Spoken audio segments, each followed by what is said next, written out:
Hello everyone, welcome to রিশাস creativity. আজকে অনেক পুরনো একটা ভিডিও তোমাদের সঙ্গে শেয়ার করব, যেটা গ্যালারির এক কোনায় পড়ে থাকলেও এডিট করার কথা কিন্তু আমার একদমই মনে ছিল না। এই যে পাঞ্জাবিটা তোমরা দেখতে পাচ্ছ, এটা কিন্তু অ্যাজ ইউজুয়াল কোনো নতুন পাঞ্জাবি নয়। এটা হচ্ছে একটা পুরনো পাঞ্জাবি, যেটার উপর কিন্তু আমি রিডেকোরেট করেছি। মানে এটা কিন্তু একদমই নীল পাঞ্জাবি ছিল, পুরো প্লেন, যেটার উপর আমি ডিজাইন করেছি। এইবার আসি আসল কথাটায়।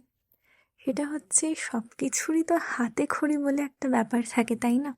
আর এই হাতে খড়ির সঙ্গেই এই পাঞ্জাবিটা কিন্তু ভীষণই ওতপ্রোতভাবে জড়িত, কারণ এই পাঞ্জাবিটাতেই কিন্তু আমি প্রথম এঁকেছিলাম। এক কথায় বলা যায় প্র্যাকটিস শুরু করেছিলাম।